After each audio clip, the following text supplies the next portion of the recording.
चक्षुरुन्मिलितं येन तस्मै Shri Gurave Namaha.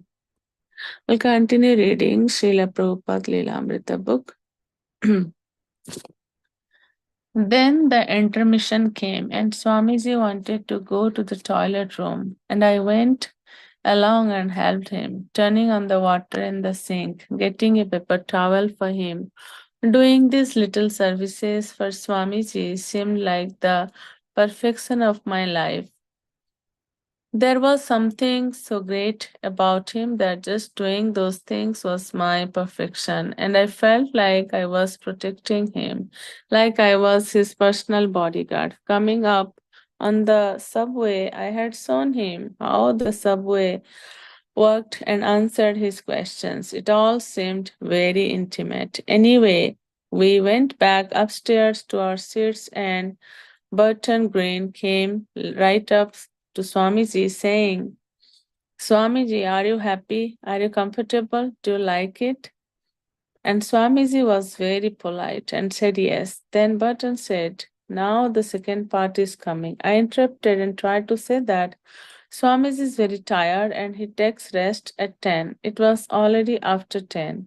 So I said we had to go back, but he pressed Swamiji to stay for the second half, and so we had to stay.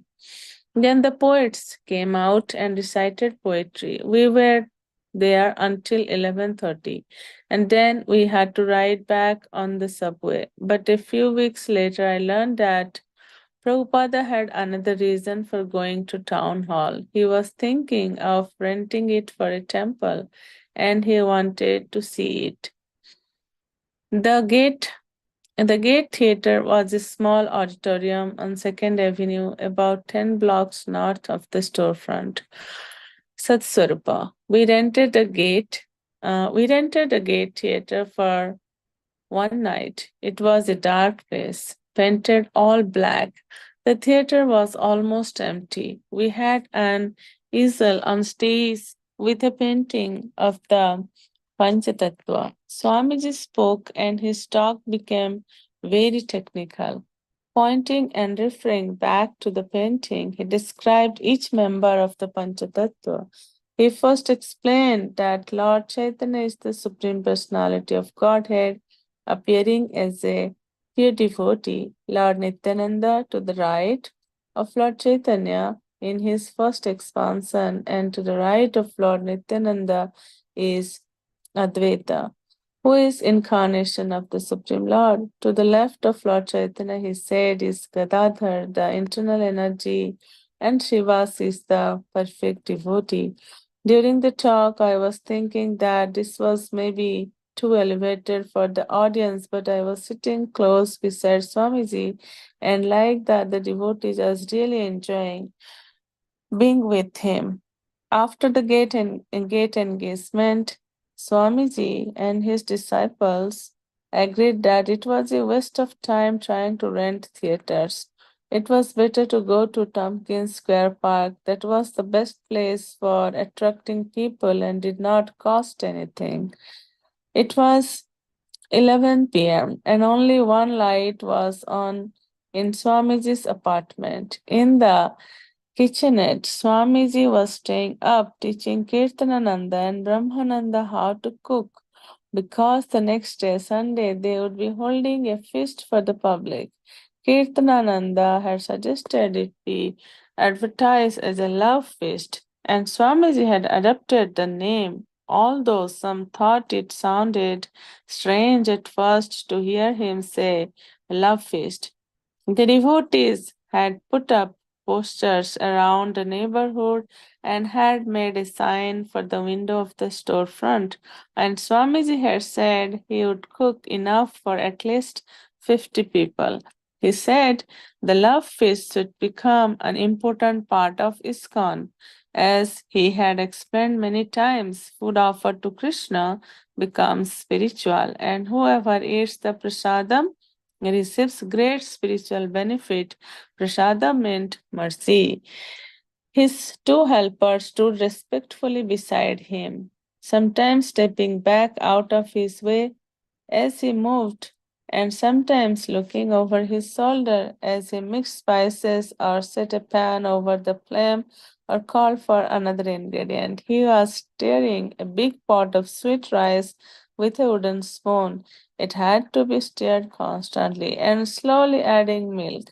If the sweet rice burned, it would be ruined, he said, and he handed the spoon to Kirtanananda. He next showed them how to make ghee by heating butter in a wok and separating the milk solids from the butter fat. And he simultaneously taught them how to make apple chutney. Prabhupada was silent as he cooked, but when Brahmananda asked him how he had learned so much about cooking, Prabhupada said that he had learned by watching his mother.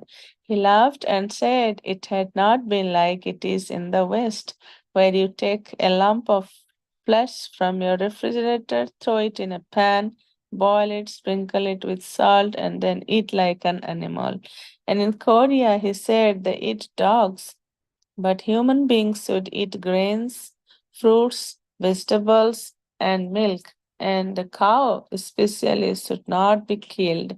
While Brahmananda cut the apples for the chutney and put them in a pot for steaming, and Kirtanananda stirred the sweet rice, Swamiji prepared masala, the basic mixture of spices, which he would soon add to the steaming apples. The familiar smell of red pepper and cumin seeds enter their nostrils sharply as the masala crackled and smoked in the hot ghee in the tiny frying pan. With three separate operations going at once: sweet rice, steaming apples, and masala. Prabhupada cautioned Kirtananda to stir the sweet rice steadily and scrape the bottom of the pot, and he took the spoon for a moment from Kirtananda's hand and demonstrated how to stir it properly. Sweet rice, chutney, and certain other dishes should be made in advance of the feast, he explained, but many things would have to be done the next morning. Prabhupada rose early despite having kept late hours the night before, and after the morning class, he was back in the kitchen. Now, half a dozen disciples sat in the front room making dough for puris and samosas.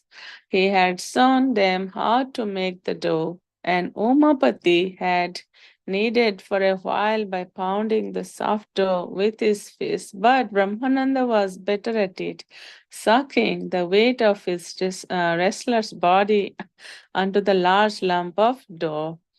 Okay, we'll stop here. I didn't want to stop because it's so interesting today's reading. It's all about Sunday Feast. Prabhu, you want me to continue or shall I stop? Continue, Mataji. I know that. I'm also laughing. As Swamiji entered the room to examine the quality of the puris, his disciples looked up at him respectfully. They were always serious when he was present. He picked up a puri and examined it. It is not to the standard, he said, but it will have to do. Then, amid crumpled rejects and oddly shaped pieces of dough, he squatted down beside his helpers, who were trying as best they could. Though making a mess, he took a small ball of dough, pressed it flat with his fingers, and then deftly rolled it out until it curled around the wooden pin and then fell off. A perfectly round puri. He held it up, displaying a translucent, thin but not too thin patty of dough. Make them like this, he said, but hurry. On discovering that the dough was too stiff, Swamiji added a little ghee and then a little milk and kneaded the dough to a softer texture. Everything should be just right, he said, and his disciples took to their menial tasks with concentrated earnestness. Who among them had ever heard of these things before? Puris and samosas, it was all new. And a challenge, something very important, it was a part of devotional service. Swamiji did much of the cooking as he simultaneously supervised his helpers. He was always near, walking barefoot back to the kitchen, then to the front room, then to his own room in the rear. And even when he went to his back room, his disciples could see him through the window in the wall.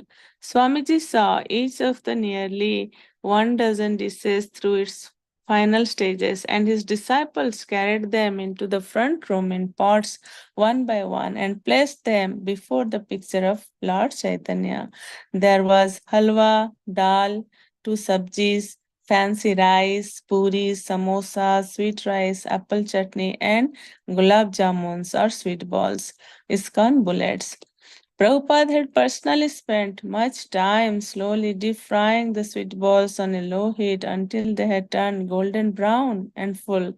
Then, one by one, he had lifted them out of the ghee with a slotted spoon and put them to soak in sugar syrup. He recognized that these golden ghee-fried milk balls soaked with sugar water were his disciples' favorite prasadam treat. He called them ISKCON bullets because they were weapons in the war against Maya. He even allowed that a jar of ISKCON bullets floating in their syrup be always on hand in the front room, where his disciples could take them without asking permission and without observing any regulated hours. Prabhu, can you please scroll down? Yes, we can stop here. They could take as many as they liked. So I will stop here, though we don't feel like stopping here because it's all about Sunday Love Feast. So today, few realizations. So today we learned that from where this Love Feast terminology came for ISKCON Sunday Feast. So Kirtanananda Prabhupada, one of his initial disciples, he suggested the name. Like when he saw Prabhupada is going to hold a feast, Sunday feast, like for one of the Sunday lecture, and he suggested that it should be Love Feast, and see that the name for Sunday Love Feast is coming from there. And we see how dedicated Srila Prabhupada's disciples towards him, and how, from Srila Prabhupada, this reading also, we realized one thing, that how dedicated Srila Prabhupada. Of course, he came from Krishna. He was like Prabhupada or Vishnupad, who are representative of the Lord. So Srila Prabhupada, representative of Lord, and you see, like at this old days, how dedicated he was. So many different varieties of prasadams he prepared for the Sunday Love Feast, and how he used to call gulab jamun as ISKCON bullets because they are the uh, the weapons for the war against Maya. How he usually keep a jar full of gulab jamuns in the front. Where he used to live. Like whenever his disciples want, they can grab one without any permission.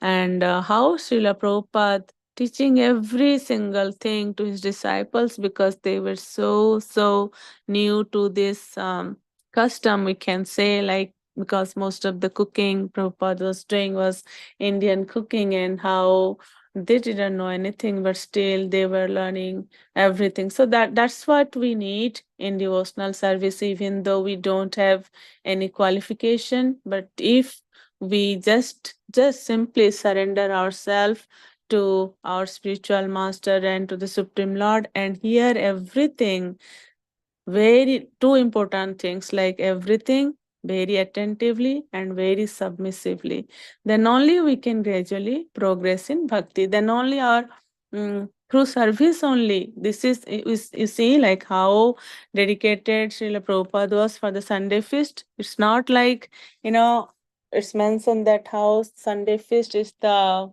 thing to attract people towards ISKCON, right? It's so important to hold a very nice Sunday feast. And yeah, through that only we'll serve devotees. And when we serve devotees, our interest for hearing and chanting will develop, and it will gradually improve. So everything comes first is service, then our it's fine, like it's mentioned in the Navada Bhakti Darshavanam Kirtan, which starts with hearing and chanting, all those things, the test and attachment for hearing and chanting develops through service only.